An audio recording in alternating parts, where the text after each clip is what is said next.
Hello बच्चों, welcome to MS classes. आज की इस वीडियो में हम लोग पढ़ने वाले हैं 10th क्लास मैथमेटिक्स का एक बहुत ही इंपॉर्टेंट से फार्मूलों को प्रूव करने के लिए सीखेंगे, जिसे हम लोग सेक्शन फार्मूला कहते हैं, अर्थात उसे विभाजन सूत्र भी कहते हैं। तो आइए सबसे पहले इसका हम लोग हेडिंग डाल लेते हैं। तो यहाँ लिखते हैं हम लोग विभाजन सूत्र, जिसे हम लोग इंग्लिश में क्या कहते हैं, सेक्शन फार्मूला।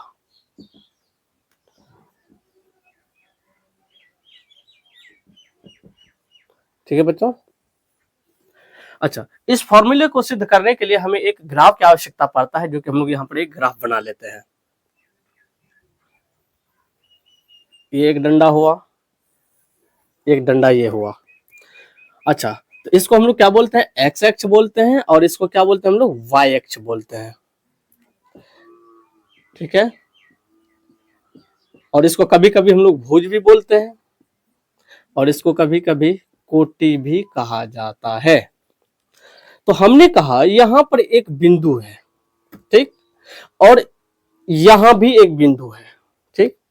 अब जो यहाँ बिंदु है, इसका कोई ना कोई तो एड्रेस रहा होगा। तो हमने कहा इसका जो एड्रेस होगा वो x1 है और y1 है, और इस बिंदु का निर्देशांक तो x2 है और इसका y2 है। अच्छा, तो इन दोनों बिंदुओं को मिलाने वाला एक सरल रेखा तो जरूर रहा होगा।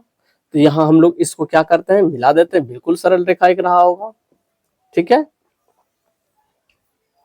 चलिए इसका एक नाम दे दीजिए, इसका नाम ए दे दीजिए, एक इसका नाम बी दे दीजिए। और इन सरल रेखाओं को दो भागों में बांटने के लिए एक और यहाँ पर बिंदु है, जिसे हम लोग नाम देते हैं उसका पी बिंदु, और इसका कोई ना कोई तो निर्देशक रहा होगा। तो हमने मान लिया इसका एक्स है और वाई निर्देशक है, और ये बिंदु इन सरल रेखाओं को जो बांटा है उसको कुछ इस प्रकार से बांटा है। मान के चलिए इसको M1 बोलते हैं और इसको M2 अनुपात में इसको क्या क्या बांटा है। अब आप लोग कहोगे M1 और M2 का मतलब क्या होता है। देखिए, यहाँ पर एक सरल रेखा है, और मान के चलिए यहां से लेकर के यहां तक टोटल ये कितना है, 20 है, और यहाँ पर कहीं एक एक बिंदु है, और इसको 5 अनुपात और इसको 15, मतलब इधर जो है 15 5 और इधर कितना है 15, इतना भागों में इसको क्या क्या बांट करके दो भागों में रख दिया।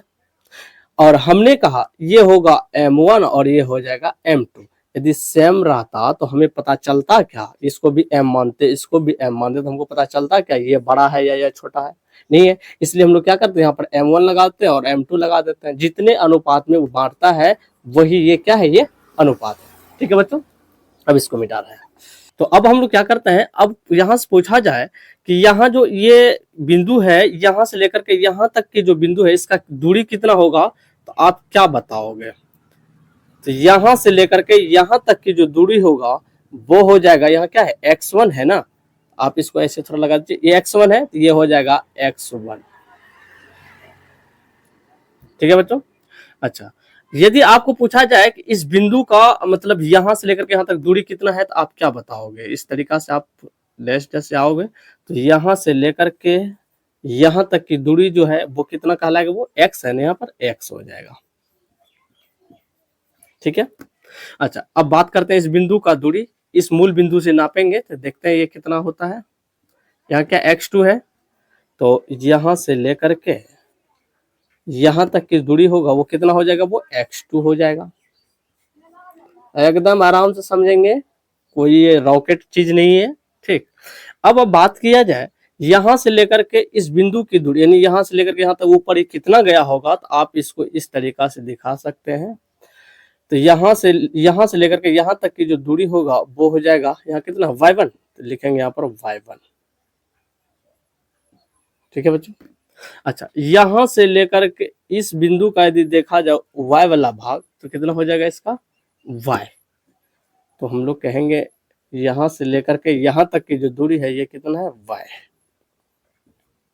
ठीक है, और इस बिंदु का यदि देखा जाए ऊपर ये कितना गया है, तो यहाँ से आप लोग देखेंगे कि y अक्ष पे मतलब यहाँ तक आएगा वो इस सीधा में, तो यहाँ से लेकर के यहाँ तक की जो दूरी है कितना, वहां पर y2 है। ठीक है, यहाँ तक किसी को कोई परेशानी नहीं है। अच्छा, अब आपको ये पूछा जाए, आप ये बताइए यहां से लेकर के यहां तक की दूरी कितना होगा।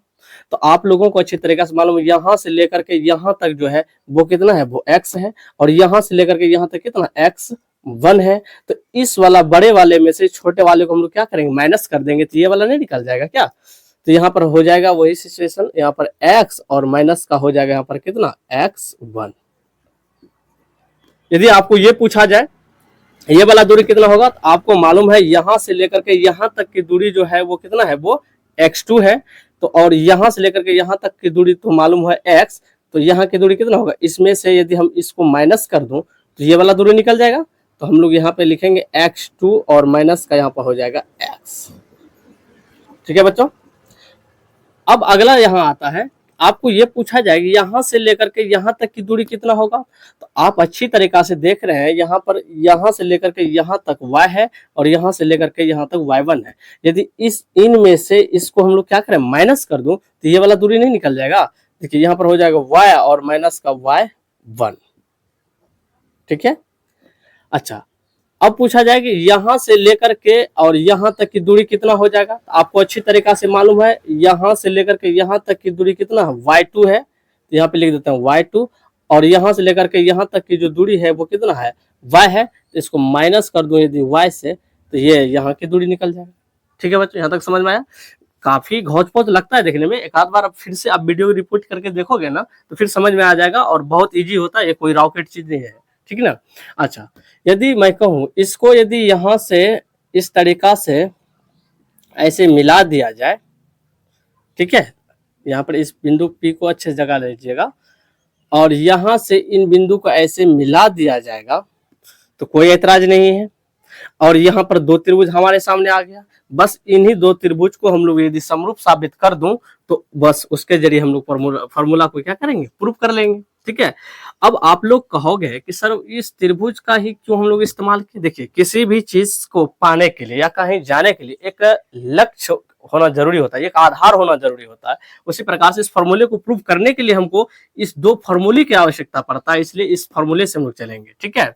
तो आइए हम लोग देखते हैं त्रिभुज कौन सा हो गया। इसका एक नाम दे दीजिए, ये P है, ये क्या है, B है, इसका भी नाम दे दीजिए, M दे दीजिए, इसका नाम दे दीजिए N दे दीजिए, कोई फर्क नहीं पड़ता। अब हमारे लिए दो त्रिभुज हो गया, एक हो गया APM, दूसरा हो गया PBN। दो त्रिभुज लिख लीजिए, यहाँ पर लिखेगा, यहाँ पर त्रिभुज APM और त्रिभुज क्या हो जाएगा यहाँ पर PBN, लेकिन त्रिभुज PBN में। ठीक है। यदि इन दोनों त्रिभुज को मैं समरूप साबित कर दूं, ठीक है, इन दो त्रिभुज को मैं क्या करूं, समरूप साबित कर दूं, तो ये ऑटोमेटिक जो है ना, जैसे ही समरूप हो जाएगा तो इसकी संगत भुजा हम लोग ले लेंगे। संगत भुजाओं का अनुपात क्या होता है, वो बराबर होता है। तो हम लोग क्या करते हैं, यहाँ पर देखिए ये वाला और ये वाला दोनों ये कितना है, 90 डिग्री का है। तो हम लोग कह सकते हैं AMP, देखिए कौन AMP बराबर है PNB का। देखिए कौन PNB ये किसके नियम से है, तो हम लोग कहेंगे ये 90 डिग्री के नियम से है। चलिए कौन हो गया। अब देखिए ये वाला कोण और ये वाला कोण, दोनों कोण क्या है, ये बराबर है, और इन दोनों कोणों को क्या बोलते हैं, संगत कोण बोलते हैं। तो कैसे बोलते हैं, ध्यान देखिए, यहाँ पर देखिए इस तरीका से दो रेखा समांतर है, इसको खींच दिया जाए और इसके बीच में इस तरीका से एक रेखा खींच दिया जिसको हम तिर्यक रेखा कहते हैं। तो देखिए यहां से यदि इसको मिटा दिया जाए, ठीक है, और यहां से भी इसको मिटा दिया जाए, और यहां से इसको इस तरीका से मिला दिया जाए, यहां से इस तरीका से मिला दिया जाए, और इसको मिटा दिया जाए, इसको मिटा दिया जाए, इन दोनों कोण को कोई फर्क पड़ा क्या, नहीं पड़ा ना। तो इन कोण को हम लोग क्या बोलते हैं, संगत कोण। क्या बोलते हैं इसको, संगत कोण। ठीक है बच्चों। अच्छा, तो हम लोग लिखेंगे कि PAM, कौन लिखेंगे, PAM इक्वल होगा BPN, कौन BPN। तो किसके नियम से हुआ, तो आप कह सकते हैं संगत कोण से। ठीक है। तो किसी भी त्रिभुज का दो कोण समान हो जाए यानी बराबर हो जाए तो वो जो त्रिभुज कहलाता है वो क्या कहलाता है, वो समरूप कहलाता है। यदि कोई त्रिभुज, दो त्रिभुज समरूप हो जाए तो उसके संगत भुजाएं का अनुपात भी क्या होता है, बराबर होता है। ठीक है, तो हम लोग वही करते हैं। मतलब क्या कि जब ये समरूप है त्रिभुज तो इसके लंब लंब से भाग दे देंगे, आधार आधार से भाग दे देंगे, कर्ण कर्ण से भाग दे देंगे, और जितना उसका भागफल आएगा जिसे हम लोग अनुपात कहते हैं वो क्या होता है, वो बराबर होता है।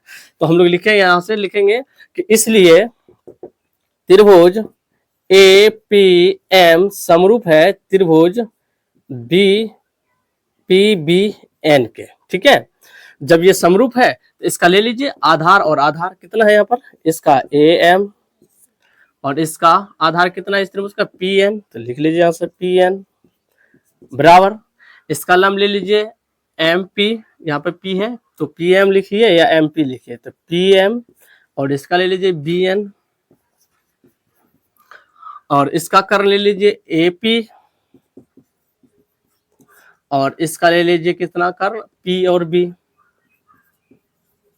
ठीक है, अब यहां से हम लोगों को मिलने वाला है, जैसे ए एम है तो ए एम क्या है, तो हम लोग देखते हैं ए से लेकर के एम तक की जो दूरी है वो कितना है, एक्स माइनस एक्स वन। लिखिए यहाँ पर एक्स माइनस एक्स वन बटे पी एन। पी एन क्या है, चलिए पी एन कहाँ गया, पी एन ये है पी और एन, तो पी एन कितना हो गया यहाँ पर एक्स टू माइनस एक्स, लिखेंगे यहाँ पर एक्स टू माइनस का यहाँ पर एक्स। ठीक है, बराबर पीएम, पीएम देखिए क्या है, तो पीएम ये हुआ पीएम, तो इस तरीका से आएंगे तो यहाँ क्या y माइनस वाई वन, तो लिखिए यहाँ पर y माइनस यहाँ पर y1। अब बी एन, तो बी एन कहाँ गया, यहाँ बी एन, यहाँ देखिए ये समांतर आया है y2 माइनस वाई, लिखेंगे y2 माइनस वाई बराबर। अब देखिए ए पी, ए और पी क्या है, ए और पी क्या है, ये ए और पी कितना है वहां पर m1, और यहाँ देखिए पी बी, पी से लेकर के बी तक क्या है यहाँ पर m2, लिख दीजिए m2, बस हो गया। तो हम लोग अब इसको विशेष हल करने वाले हैं, लिखेंगे प्रथम पद तथा अंतिम पद को हल करने पर, तो यहाँ पर हो जाएगा प्रथम पद कितना है यहाँ पर x माइनस का x1, तो यहाँ है x2 और माइनस का यहाँ पर x बराबर, और यहाँ पर कितना है अंतिम पद m1 और बटे का m2। चलिए अब इन चीजों को हल हम लोग यहाँ पे करते हैं। तो यहाँ पर हम लोग क्या करेंगे, क्रॉस मल्टीप्लाई कर देंगे, m2 गुना x, तो कितना हो जाएगा यहाँ पर m2 इंटू एक्स, माइनस गुना प्लस की वजह से यहाँ हो जाएगा माइनस, m2 गुना x1, तो कितना हो जाएगा यहाँ पर m2 और x1 बराबर, इसको इसके साथ करेंगे तो m1 इंटू x2 हो जाएगा, m1 इंटू x2, और प्लस गुना माइनस की वजह से यहाँ पर माइनस हो जाएगा, यहाँ पर m1 इंटू कितना हो जाएगा x, तो m1 इंटू x।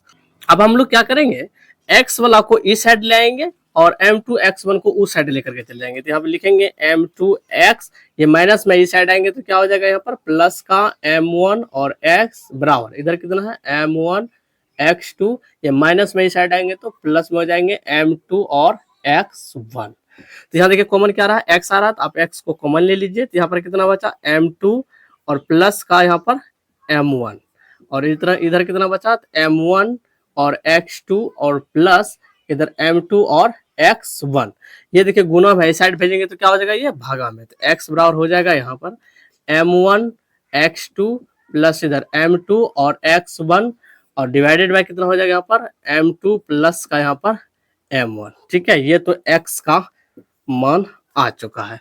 अब y के लिए देखेंगे, तो y के लिए क्या होगा, हम लोग लिखेंगे अंतिम दो पदों को हल करने पर, लिखेंगे 9, लिखेंगे अंतिम दो पदों को हल करने पर, तो यहाँ पे देखिए कितना है, तो यहाँ है y और माइनस का y1, और नीचे कितना है y2 माइनस का y, और इक्वल m1 और यहाँ पर m2। अंतिम यही दोनों पद है, ये वाला और ये वाला, यहाँ भी वही करेंगे, क्रॉस मल्टीप्लाई करेंगे, इसको इसके साथ गुना करते हैं तो हो जाएगा y2 और m1, इनको फिर इसके साथ करेंगे तो ये हो जाएगा m1 और y। ठीक, अब देखिए इसको क्या करेंगे, उस साइड इसको इसके साथ गुना करेंगे तो ये हो जाएगा m2 और y, ये माइनस गुना प्लस की वजह से यहाँ पर माइनस, इसको इसके साथ गुना करेंगे तो कितना हो जाएगा ये m2 और यहाँ पर y1। ठीक है, तो हम लोग क्या करते हैं, इस y वाला को उस साइड भेज देते हैं और बाकी को इधर ले आते हैं। तो यहाँ पे लिखेंगे y2 m1 और उसके बाद ये देखिए माइनस में है, इसको इस साइड ले आएंगे तो क्या हो जाएगा ये प्लस में m2 और y1 बराबर, इधर कितना है m2 और y, ये माइनस में इस साइड आएंगे तो क्या होगा प्लस में m1 और कितना हो जाएगा y। यहाँ देखिए इन दोनों में कॉमन क्या आ रहा है, तो y आ रहा है कॉमन, तो इधर लिखिए y2 m1 और प्लस का यहाँ पर m2 y1 और बराबर इधर हो जाएगा कितना, तो यहाँ कॉमन आप ले लीजिए, तो कॉमन इसका क्या आ जाएगा y आ जाएगा, तो इधर होगा m2 और प्लस का m1। ठीक है, अच्छा ये देखिए गुणम है, इसको इस साइड भेज देंगे तो वो भागा में हो जाएगा, तो हम लोग यहाँ से हल करते हैं।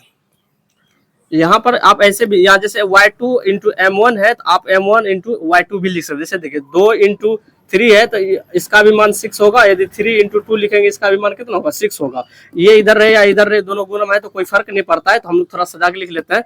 तो यहाँ लिखेंगे हम लोग m1 और y2 प्लस यहाँ लिखेंगे m2 और यहाँ पर y1, और देखिए ये गुना में इस साइड आएंगे तो क्या हो जाएगा ये भाग में, तो ये हो जाएगा m2 और प्लस का m1 बराबर कितना बच जाएगा इधर y, ये हुआ y के लिए, तो आप इसको ऐसे भी लिख सकते हैं m1 y2 और m2 और यहाँ पर y1 डिवाइडेड m2 प्लस का यहाँ पर m1। ठीक है, ये जो है हो गया प्रूफ, इसी को हम लोग बोलते हैं विभाजन सूत्र।